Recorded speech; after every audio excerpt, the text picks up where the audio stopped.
दोस्तों, महात्मा बुद्ध के संग सभी के लिए हमेशा खुले रहते थे। सभी उनके शिष्य बनना चाहते थे। कुछ लोगों को तो बुद्ध सीधे ही अपने संग में शामिल कर लिया करते थे, तो कुछ को कहते तुम एक दिन के लिए शमशान में जाकर रहो। इसी प्रकार एक व्यक्ति बुद्ध के पास आया और कहा, मुझे अपना शिष्य बना लीजिए। महात्मा बुद्ध ने कहा, तुम्हें मैं अपना शिष्य तो बना लूँगा, लेकिन तुम्हें एक पूरा दिन शमशान में बिताना होगा और तुम वहाँ जो भी सीखोगे मुझे आकर बताना होगा। उसके बाद ही तुम संघ में शामिल हो पाओगे। वह व्यक्ति यह सुन घबरा गया। उसने बुद्ध से कहा, दिन में तो ठीक है, लेकिन रात में शमशान में रहना खतरनाक है। बुद्ध ने कहा, कैसा खतरा? व्यक्ति ने कहा, वहाँ भूत प्रेत होंगे, वो मुझे पकड़ लेंगे। बुद्ध ने कहा, क्या तुमने भूत प्रेत देखे हैं?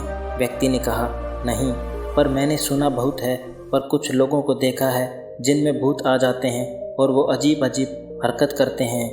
तब बुद्ध ने कहा, तो तुम्हारे पास यह सुनहरा अवसर है यह जानने का कि भूत प्रेत होते हैं या नहीं। तुम वहाँ एक दिन और एक रात गुजारो और फिर विश्लेषण करके बताना कि भूत प्रेत होते हैं या नहीं। अगर तुम्हें वह मिल जाए तो तुम उनका विश्लेषण करना कि वह कैसे आते हैं और कैसे होते हैं। अगर नहीं मिले तो तुम यह भी जान पाओगी कि वह नहीं होते। तुम घबराना मत, वहाँ जो भी घटना होगी तुम मुझे आकर बताना। व्यक्ति ने कहा, ठीक है गुरुदेव, अगर आप चाहते हैं तो पूरा एक दिन और एक रात मैं शमशान में गुजार लूँगा। बुद्ध ने कहा, ठीक है, अभी तुम आश्रम में आकर आराम करो और कल सुबह ही शमशान के लिए निकल जाना। बुद्ध ने अपने 4 शिष्यों को कहा कि वह व्यक्ति कल शमशान जाएगा, तुम उसके पीछे जाना और उस पर नज़र रखना, उसका ध्यान रखना, पर याद रहे उसे यह बात पता ना चले कि तुम उसके पीछे गए होंगे। अगले दिन वह व्यक्ति बुद्ध के पास आया और बोला, जैसे आपने कहा था मैं शमशान के लिए निकल रहा हूँ। बुद्ध ने उस व्यक्ति से कहा, ठीक है, अब तुम जा सकते हो। वह व्यक्ति शमशान गया। अगले दिन वो व्यक्ति बुद्ध के पास आया। बुद्ध उसे देखकर मुस्कुराए और बोले कि तुमने एक पूरा दिन, एक पूरी रात वहाँ गुजारी, तुमने क्या देखा और क्या सीखा? व्यक्ति ने कहा, मैं वहाँ सुबह सुबह गया। कुछ देर बाद मैंने देखा कि कुछ लोग एक अर्थी लेकर आ रहे हैं। कुछ लोग सामान्य थे तो कुछ लोग बेहद खुश थे। वह कह रहे थे कि उस व्यक्ति ने अच्छे कर्म किए हैं, यह बहुत किस्मत वाला है। उस बुजुर्ग के बेटे ने अपने पिता की चिता को अग्नि दी। वो कुछ देर वहाँ खड़ा रहा। उसके बाद एक एक करके सब लोग जाने लगे। थोड़ी देर बाद वहाँ 2 और अर्थी आई हैं, जिसमें एक अर्थी किसी अमीर व्यक्ति की थी जो बहुत सजी धजी थी, उसमें बहुत सारे लोग थे, जबकि दूसरी किसी गरीब व्यक्ति की थी जो बेहद साधारण थी, उसमें कुछ ही लोग थे। अमीर व्यक्ति की चिता चंदन की लकड़ी पर जलाई गई, जबकि गरीब व्यक्ति की साधारण लकड़ियों से। पहले अमीर व्यक्ति की चिता को जलाया गया क्योंकि वह अमीर था, जबकि बाद में गरीब व्यक्ति की। थोड़ी देर बाद दोनों व्यक्तियों की चिता को जला दिया गया। उसके बाद सभी लोग वहाँ से चले गए, लेकिन मैं वहीं खड़े उसे देखता रहा। बुद्ध ने कहा, तुमने उनकी चिता को देखकर क्या समझा? व्यक्ति ने कहा, बुद्ध, दोनों की चिता समान थी, दोनों के शरीर उस चिता में जल भी एक साथ रहे थे।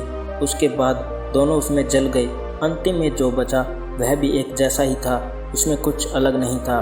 बुद्ध, उसके बाद वहाँ एक स्त्री की अर्थी आई। उस स्त्री का पति बहुत दुखी था और वहाँ आए सभी लोग भी काफ़ी दुखी थे। वो सभी उसके पति को सांत्वना दे रहे थे। भगवान, उसमें मैंने देखा कि बहुत लोग काफ़ी ज्ञानी थे जो ज्ञान की बातें कर रहे थे। वह सब महाज्ञानी कह रहे थे कि यहाँ तो एक दिन सबको आना ही है। जीवन हमें ज्ञानता और परोपकार से जीना चाहिए, किसी को कभी कष्ट नहीं देना चाहिए। धन के पीछे हमेशा भागकर कुछ नहीं होता। अंतिम में हम सबको एक दिन शमशान में ही जाना होता है। उसके बाद वहाँ कोई नहीं आया और मैं पूरी रात वहीं पर रहा और अगली सुबह आपके पास आ गया। महात्मा बुद्ध ने पूछा, तुम्हें वहाँ कोई भूत प्रेत दिखा? व्यक्ति ने कहा, नहीं, मुझे वहाँ कोई भूत प्रेत नहीं दिखा। पूरी रात मैं अपने आप से डरता रहा, पत्तों से डरता रहा, जानवरों की आवाज़ों से डरता रहा, लेकिन पूरी रात में मुझे कोई भी भूत प्रेत नज़र नहीं आए।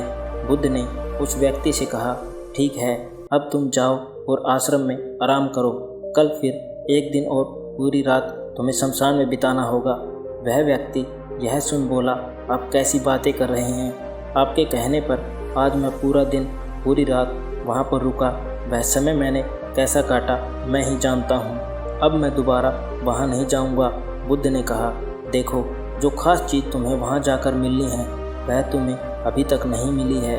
तुम एक दिन और वहाँ रुको, एक रात और वहाँ रुको, तुम्हें वह अवश्य मिल जाएगी।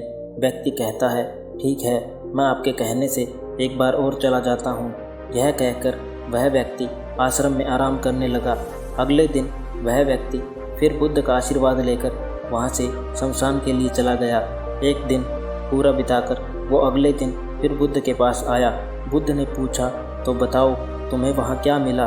व्यक्ति ने कहा, मैंने देखा कि कुछ लोग शाम को मुझे अर्थी पर लेकर आ रहे हैं। मेरे पीछे कुछ 15-20 लोग चल रहे हैं और मुझे 4 कंधों पर उठा कर रखा है।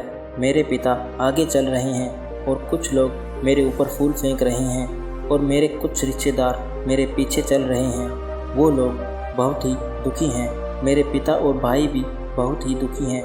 कुछ उन्हीं में से दुखी होने का नाटक कर रहे हैं तो कुछ लोग मेरे पिता को सांत्वना दे रहे हैं। वहीं दूर खड़ा मेरा भाई बहुत दुखी है। कुछ लोग उसे सांत्वना देकर बोल रहे हैं कि तुम अब सबके इकलौते वारिस हो, तो कुछ लोग कह रहे हैं यह गलत हुआ। वह लड़का तो अभी जवान था, अभी तो उसने कुछ देखा भी नहीं था और उसके साथ ऐसी घटना हो गई। तभी मुझे अर्थी पर लेटा दिया गया और सारा क्रियाक्रम किया जाने लगा। मैं यह सब अर्थी पर लेटे देख रहा था। मैंने उस अर्थी से उठना चाहा लेकिन मैं उठ नहीं सका। मैं सांस लेना चाहता था लेकिन सांस नहीं ले पा रहा था क्योंकि मेरे अंदर सांस थी ही नहीं। मैं अपने पिता को गले लगाना चाहता था लेकिन मैं उठ नहीं सकता था।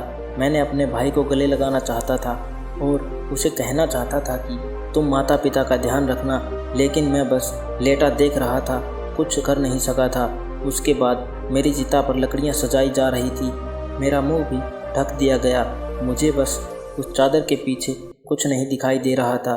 फिर उसके बाद मुझे गर्मी महसूस होने लगी। फिर मैंने देखा कि मुझे जलाया जा रहा है। मेरे हाथ पैर जलने लगे, मेरी हड्डियाँ खाल सब जलने लगी। धीरे धीरे अग्नि और ज़्यादा बढ़ गई।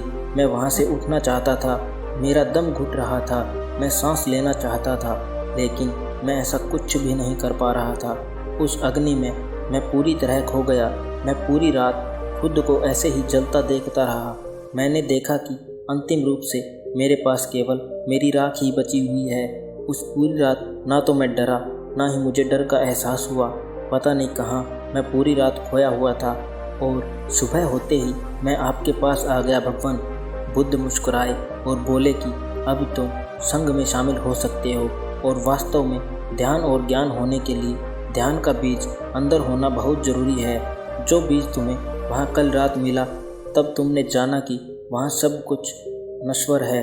इस दुनिया में सभी व्यक्ति शमशान में जाने के बाद यह तो देख लेते हैं कि सभी को वहाँ जाना है, लेकिन जैसे ही वहाँ से बाहर निकलते हैं वह यह सब भूल जाते हैं और फिर अपनी ज़िंदगी में वैसे ही जीने लगते हैं, वैसे ही कर्म करते हैं, वैसे ही अधर्म करते हैं, वैसे ही लालच करते हैं और वैसे ही क्रूरता दिखाते हैं।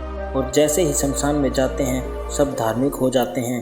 पहली बार जब तुम शमशान में गए थे तो तुम भी उन्हीं ज्ञानी व्यक्तियों की तरह थे, जैसे कि वहाँ सभी महाज्ञानी व्यक्ति आते हैं। और जैसे ही तुम दोबारा वहाँ गए और आज वापस आए हो तो तुम्हारे अंदर भी ज्ञान का बीज उत्पन्न हो गया।